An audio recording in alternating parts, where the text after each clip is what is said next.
Corona का संक्रमण लगातार बढ़ रहा है और उससे संक्रमित लोगों की संख्या दुनिया में बढ़कर 37 लाख के पार हो गई है। तो वहीं दुनिया में कोरोना वायरस ने अब तक 2,58,000 से ज्यादा लोगों की जान ले ली है।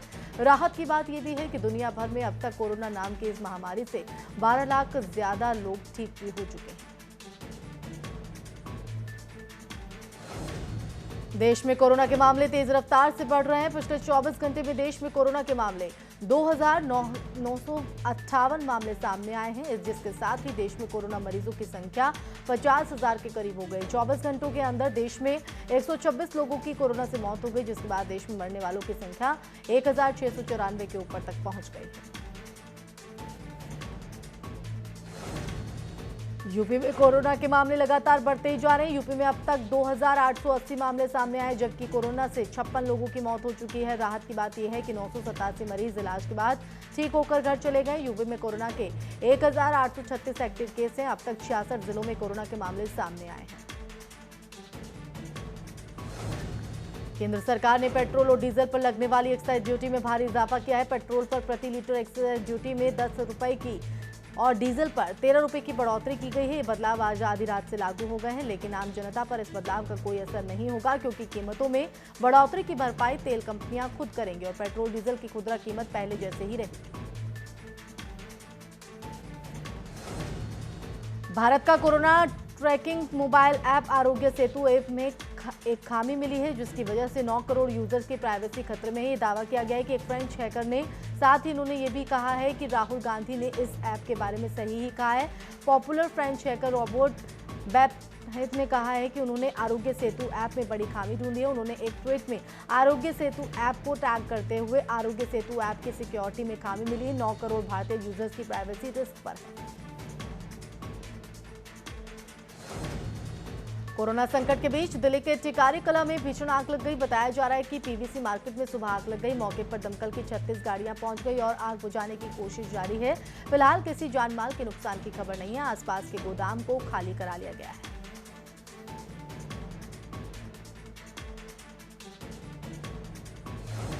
कोरोना संकट और लॉकडाउन की वजह से भारत में लोगों के बेरोजगार में जबरदस्त कमी आ गई है। Centre for monitoring Indian economy के मुताबिक 3 मई को खत्म हफ्ते में बेरोजगारी दर बढ़कर 27.11% हो गई, यानी हर 4 में से एक व्यक्ति बेरोजगार हो गया। ये देश अब तक की सबसे ज्यादा बेरोजगारी की दर है।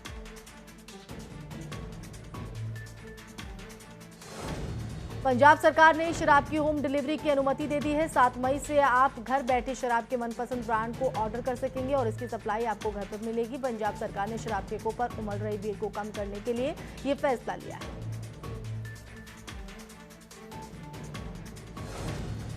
केंद्र और पश्चिम बंगाल सरकार सियासी लड़ाई में उलझी है और इस बीच कोरोना ने पश्चिम बंगाल में सबसे बड़ा हमला कर दिया है। बीते 24 घंटों में ममता के राज्य में कोरोना ने कोई ममता नहीं दिखाई और प्रदेश में कुल मौत का आंकड़ा 140 हो गया है। पश्चिम बंगाल में कोरोना से मौत की दर देश के बाकी राज्यों की अपेक्षा सबसे ज्यादा है।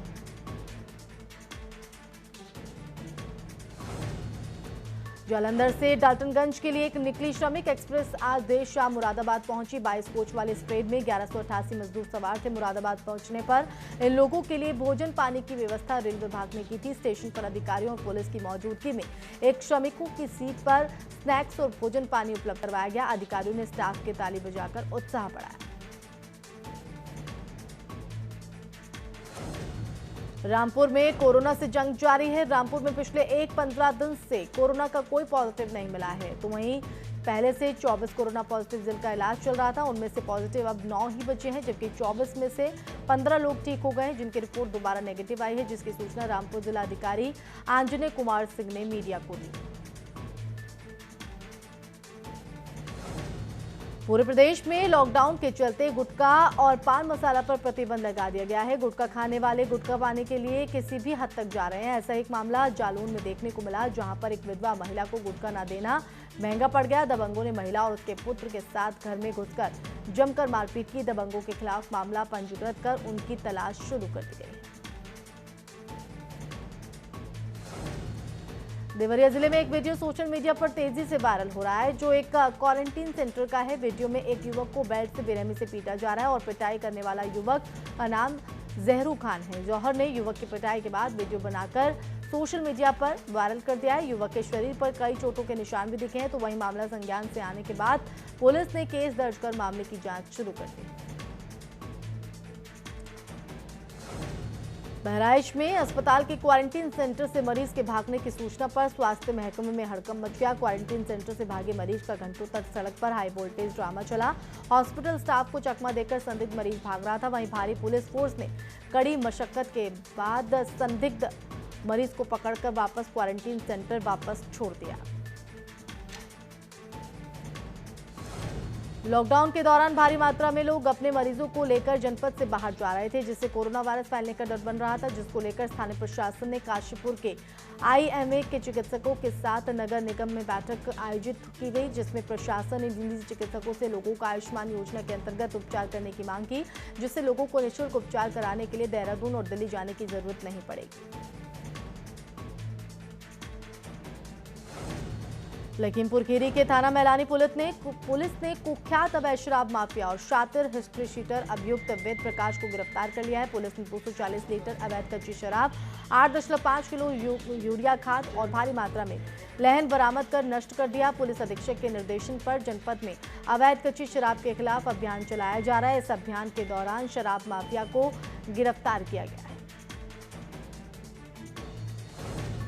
एक बार फिर मौसम ने अपना मिजाज बदल लिया है। निचले इलाकों से लेकर पहाड़ों में बारिश हो रही है और इसी के चलते हल्द्वानी में लगातार हुई बारिश ने गोला नदी का जलस्तर बढ़ा दिया है। गोला नदी में पानी आने की वजह से युवक नदी के बीच फंस गया था, जिसकी सूचना स्थानीय प्रशासन को दी गई है। सूचना मिलते ही पुलिस और प्रशासन की टीम मौके पर पहुंच गई। रेस्क्यू कर युवक को बाहर निकाल लिया गया।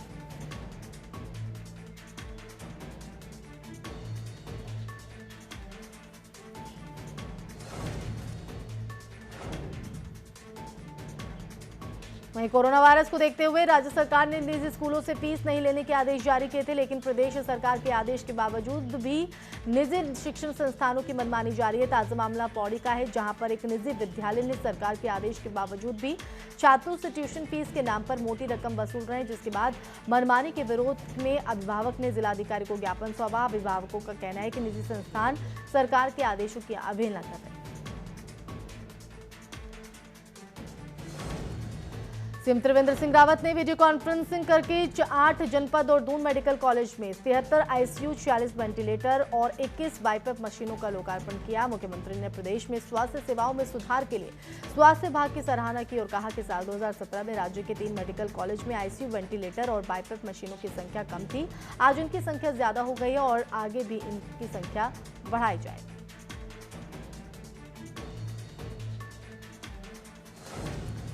बीजेपी के राष्ट्रीय संगठन मंत्री शिव प्रकाश ने कृषि मंत्री और किसानों के साथ वीडियो कॉन्फ्रेंसिंग की, जिसमें किसानों की समस्या और सरकार के कामों का फीडबैक लिया गया। इस दौरान किसानों की समस्या को भी सुना गया और किसानों को सरकार की तरफ से की जा रही प्रयासों को भी बताया गया।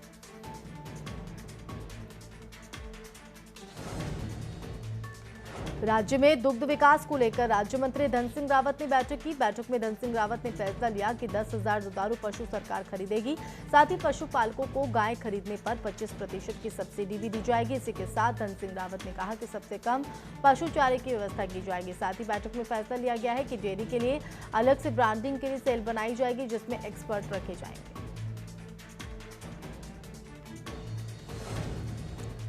राज्य मंत्री रेखा आर्य ने विधानसभा में पशु कल्याण बोर्ड की समीक्षा बैठक की, जहां राज्य के अनुदान चयन समिति की बैठक में राज्य मंत्री रेखा आर्य ने कहा कि लॉकडाउन में पशु के कल्याण के लिए सभी को सजग रहना होगा। तो वहीं इस साल पशु के भरण पोषण और देखभाल के लिए कुल 2 करोड़ 50 लाख रुपए का बजट आवंटित किया गया। बजट में 2 करोड़ 30 लाख रुपए का प्रावधान चारे के लिए और 20 लाख रुपए पशु शेल्टर निर्माण में रखा गया है।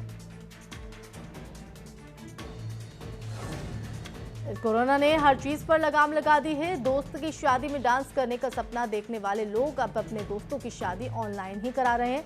एक ऐसा ही नजारा सहारनपुर में देखने को मिला, जहां पर सना और हनीफ ने ऑनलाइन निकाह किया। इस ऑनलाइन निकाह से दोनों परिवार खुश हैं। साथ ही ये शादी पूरे इलाके में चर्चा का विषय बनी हुई है। खटीमा में वन विभाग ने लकड़ियों को रखने के लिए नई अस्थायी वन डिपो खोलने की कवायद शुरू कर दी है। इसके लिए अधिकारियों ने वन डिपो का निरीक्षण भी किया। निरीक्षण के दौरान कई आला अधिकारी मौजूद रहे। बता दें कि लकड़ियों के कटान के बाद उनको रखने के लिए खटीमा वन डिपो में जगह कम पड़ रही है, तो अस्थायी वन डिपो खोलने के लिए मांग की थी। तो वहीं 20 हेक्टेयर जमीन की जगह फिलहाल 10 हेक्टेयर वन भूमि देने पर सहमति बनी। रुद्रप्रयाग में लगातार हुई बारिश ने भारी तबाही मचाई है। सेमभरदार गांव में खेत और पैदल मार्ग मलबे में तब्दील हो गए हैं। राहत की बात यह रही कि किसी भी तरह की जनहानि की सूचना नहीं है, लेकिन इसके बाद गांव में दहशत का माहौल है। लखीमपुर खीरी में अचानक आई बारिश और ओलावृष्टि से मंडी में पड़ा हजारों कुंतल गेहूं भीग गया। इससे किसानों को भारी नुकसान हुआ है। मंडी कमेटी ने बाहर खुले में ही गेहूं को रख दिया। इसके लिए कोई इंतजाम भी नहीं किए गए हैं। बेमौसम बारिश से किसानों की समस्या बढ़ गई है। नैनीताल में मूसलाधार बारिश के दौरान भी शराब के शौकीन बारिश और ओलों में खड़े रहकर अपनी बारी का इंतजार करते रहे। भले उत्तराखंड में सोमवार से शराब की दुकानें खोल दी गई हों, लेकिन नैनीताल में पहली बार मंगलवार को शराब की दुकानें खुली और शराब खरीदने के लिए सैकड़ों की संख्या में लोग शराब खरीदने के लिए लाइन में लगे रहे। तो बारिश भी इन शराब के शौकीनों के हौसले को डिगा नहीं सकी। शाहजहांपुर में 5 जमाती की अस्थायी जेल भेज दिया गया है। ये 5 जमाती तमिलनाडु और निजामुद्दीन में हुए मरकज में शामिल हुए थे। सभी जमातियों पर महामारी एक्ट 1897 के तहत मुकदमा दर्ज कर 14 दिन के लिए क्वारंटीन किया गया था। क्वारंटीन पूरा होने पर सभी को अस्थायी जेल भेज दिया गया है।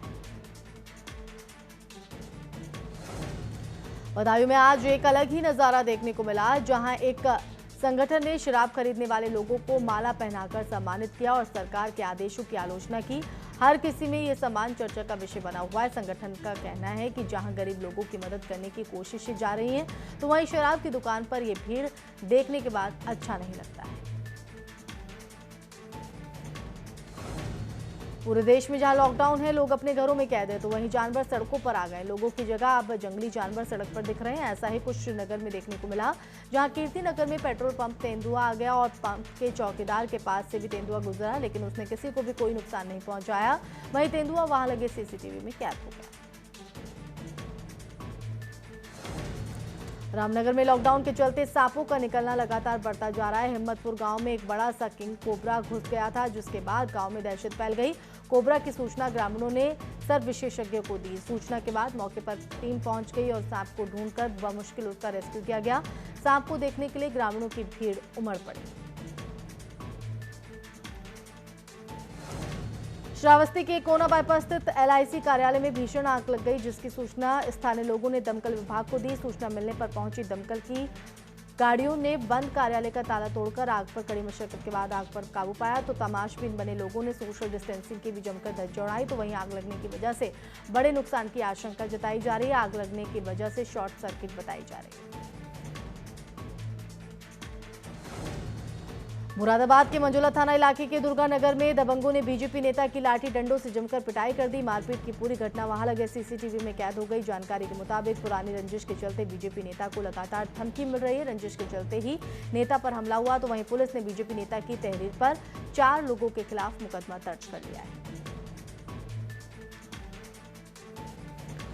उन्नाव के सदर कोतवाली अंतर्गत लखनऊ कानपुर राजमार्ग पर दही चौकी के पास गैस सिलेंडर से भरे ट्रक ने बाइक सवार को रौंद दिया। टक्कर इतनी भीषण थी कि मौके पर बाइक सवार की मौत हो गई। वहीं बाइक में भी भीषण आग लग गई, जिससे कड़ी मशक्कत के बाद उसे बुझाया गया। ट्रक में फंसे बाइक ड्राइवर को कड़ी मशक्कत के बाद बाहर निकाला गया। वहीं शव को पोस्टमार्टम के लिए भेज दिया गया।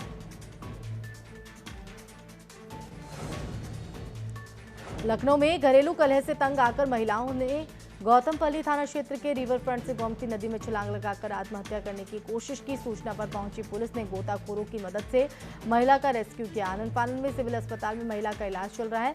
छलांग लगाने वाली महिला की आज मैरिज एनिवर्सरी भी थी। महिला के 2 छोटे बच्चे भी हैं। बागपत में इन दिनों अपराध चरम पर है, तो महज 24 घंटे में हत्या की तीसरी बड़ी वारदात ने कानून व्यवस्था पर भी सवालिया निशान खड़ा कर दिया है। मामला बड़ौद कोतवाली इलाके का, जहां मामूली विवाद के दौरान एक शख्स को चाकू मारकर भाग रहे शराबी को आक्रोशित भीड़ ने पीट कर मौत के घाट उतार दिया। मौके पर पहुंची पुलिस ने शव को कब्जे में लेकर पोस्टमार्टम के लिए भेज दिया है। फिलहाल पुलिस ने पूरे मामले की जांच शुरू कर दी। कोरोना वायरस से होने वाली मौत का आंकड़ा अमेरिका में लगातार बढ़ता जा रहा है, लेकिन अमेरिकी राष्ट्रपति डोनाल्ड ट्रंप का दावा है कि अब कोरोना वायरस का असर कम होना शुरू हो गया है। डोनाल्ड ट्रंप ने कहा है कि अब हम कोरोना वायरस से की लड़ाई अगली स्टेज में है, जिसका मतलब अब अमेरिका को खोलने की तरफ कदम बढ़ाए जाएंगे। अमेरिका में साइंटिस्ट को पहली बार कोरोना वायरस में एक खास तरह का म्यूटेशन देखने को मिला है। एरिजोना में एक मरीज के कोरोना वायरस सैंपल की जांच में पाया गया है कि वायरस के जेनेटिक मटेरियल का एक हिस्सा गायब है। वायरस के जेनेटिक मटेरियल गायब होने की एक ऐसी ही घटना 2003 में सार्स महामारी फैलने के बाद देखने को मिली थी। इसके बाद धीरे धीरे सार्स महामारी खत्म होने लगी थी। सार्स के दौरान 2003 में जब वायरस के इसी तरह से म्यूटेशन बढ़ने लगा था तो महामारी खत्म होने लगी थी। हालांकि सार्स इतने बड़े पैमाने पर दुनिया भर में नहीं फैला था।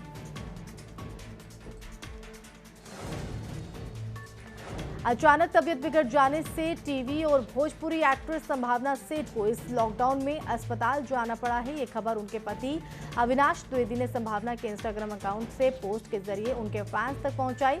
अविनाश ने पोस्ट में जानकारी देते हुए लिखा है कि संभावना की सेहत बिगड़ गई है, जिसके चलते बीती रात उसे हॉस्पिटल जाना पड़ गया।